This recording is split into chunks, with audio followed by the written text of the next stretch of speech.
Good morning, everybody. So, as we come to this last week in October, time flies, you're having fun, huh? We're already getting ready for November. But these last few weeks, the liturgy has brought our attention to the life of prayer. And one of the lessons that we've been taught and is emphasized today is that prayer, according to Jesus, is far more than our words and our postures or rituals.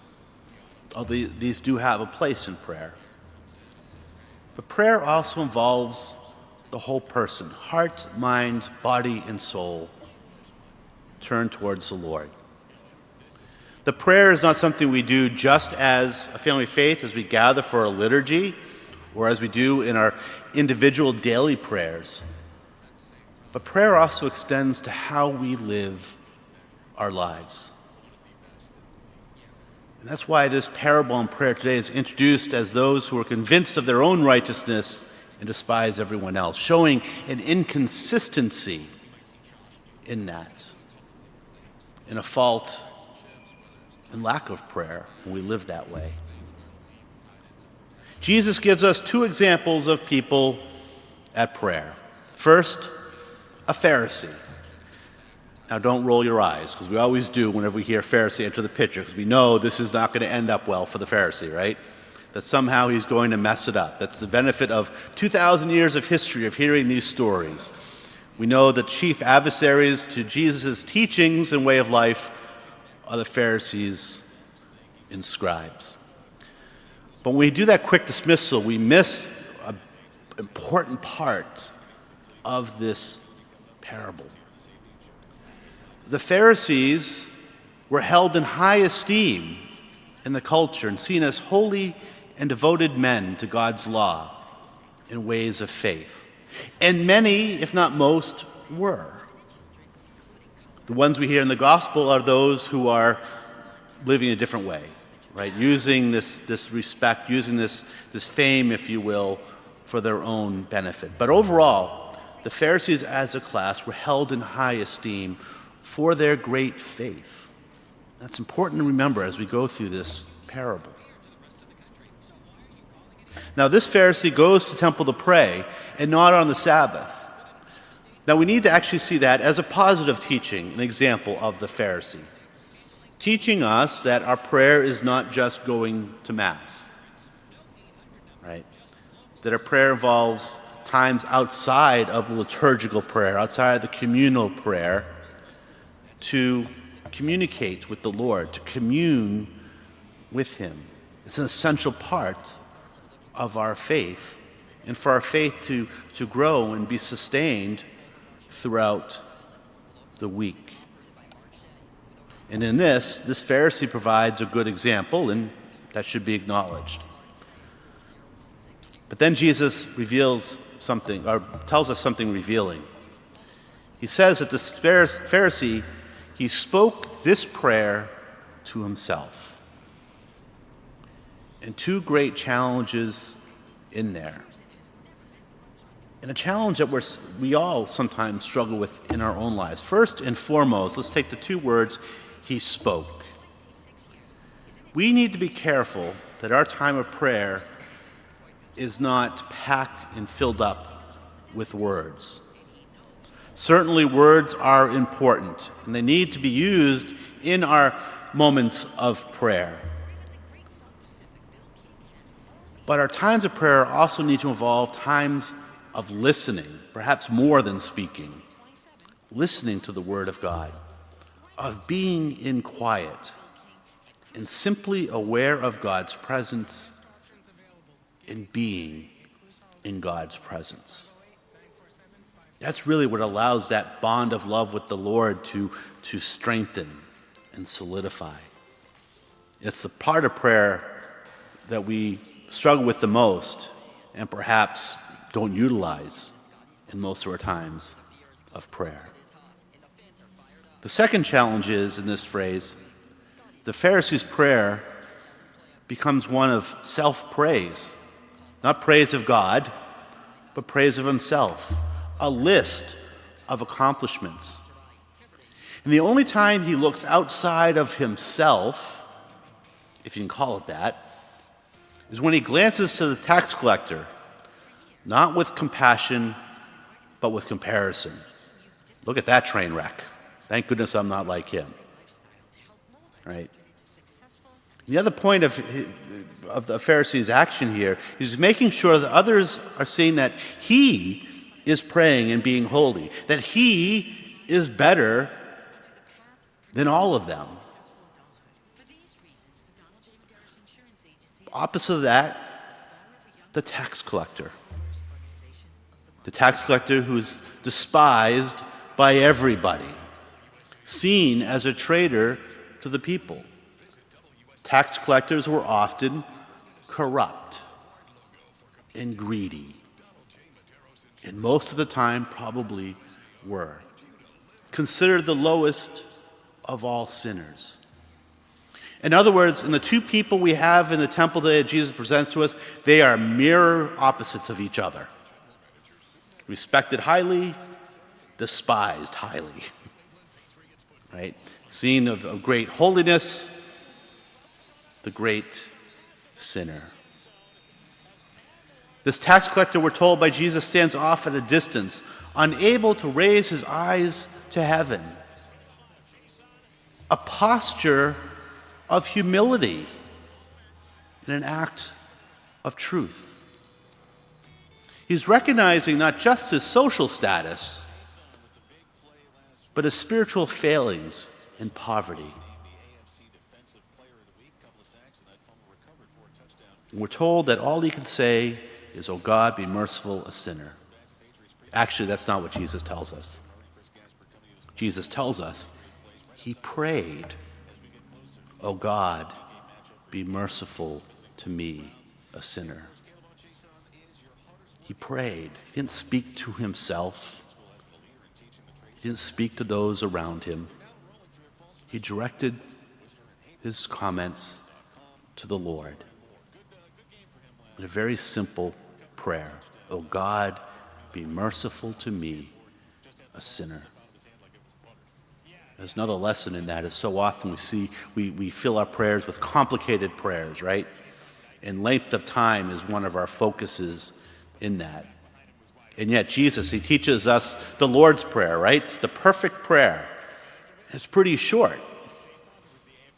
And in this one prayer here, "Oh God, be merciful to me, a sinner," Jesus praises. It's 1, 2, 3, 4, 5, 6, 7, 8 words. A bunch of them are little words. 8 words that Jesus praises. Because the simple prayer is honest, sincere, and humble. At first glance, this may seem to be an easy lesson. Don't be proud, be humble. That easy lesson is more demanding than we think. I suspect if we take some time reflecting upon that, we'd realize how demanding that is. St. Thomas Aquinas called pride the greatest of the sins, the gateway to the capital sins, right? Because it blinds us to truth.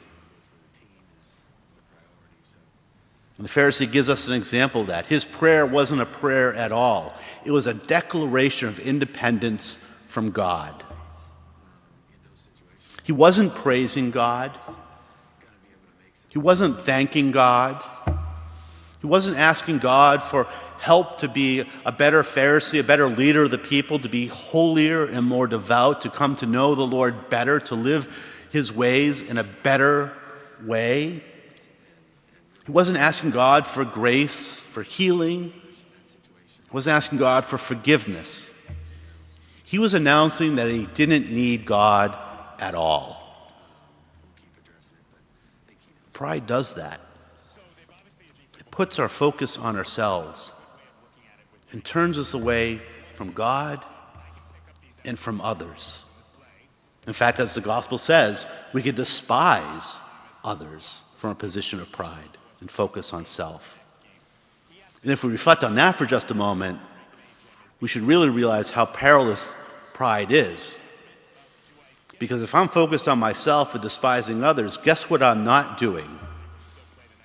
Loving the Lord my God with all my heart, mind, soul, and being, and loving my neighbor as myself, as myself, right?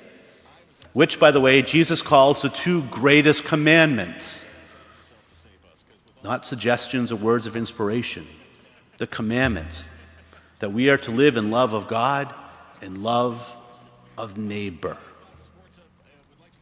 Otherwise, we're living apart from God. Humility is a virtue that counteracts the opposite of pride. It's not humiliation. It's humility.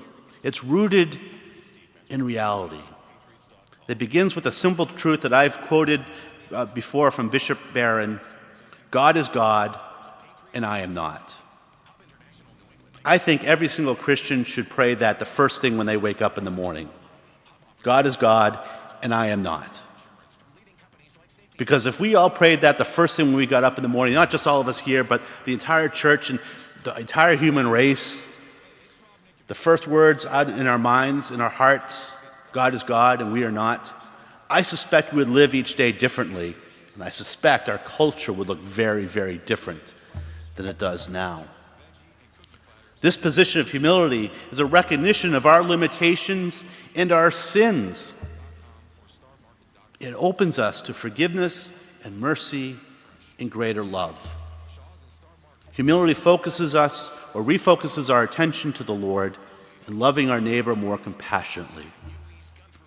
Thomas à Kempis wrote in The Imitation of Christ, "If you see another sin openly or commit a serious offense, do not think yourself better, for you know not how long you can remain in good estate.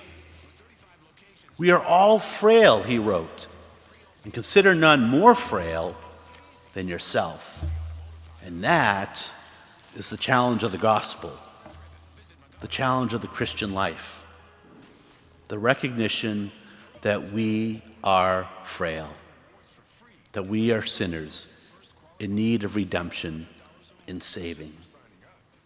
We don't like to admit that, right? In fact, we work hard to hide all that, to hide our weaknesses and sins, not only from others, but we try and hide it from God.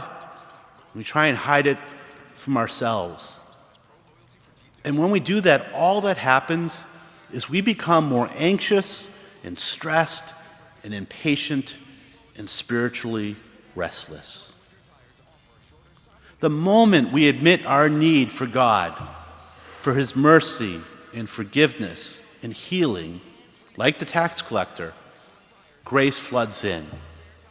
Because as we're told constantly throughout the Scriptures, Old Testament and New Testament, that God never despises the contrite heart. He lifts it up. He fills it with His graces, with His healing. It makes it the dwelling place of His Spirit. So what is the Lord asking of us today? He's calling us to humility in our prayer and in our daily lives. One of the things that brings us here today, the celebration of the Eucharist and praise of God, but in our reception of the Eucharist, receiving the graces we need to live that humility, to be drawn deeper into the divine life itself. And that's why we offer Mass not just on Sundays, but throughout the week, where we can constantly come into the Lord and have that direct contact with Him in the Eucharist. It reminds us we also need the sacrament of reconciliation, where we receive that mercy and healing and grace, where we speak the tax collector's words today, "Be merciful to me, a sinner." And then we receive the grace to begin again, to begin new. We're blessed to have so many opportunities as well throughout our week for the celebration of that sacrament as well. This life of humility in our prayer and how we live each day is the path of holiness and joy. As we're reminded today, those who humble themselves will be exalted, not because of their own merit, but because of God's love and mercy.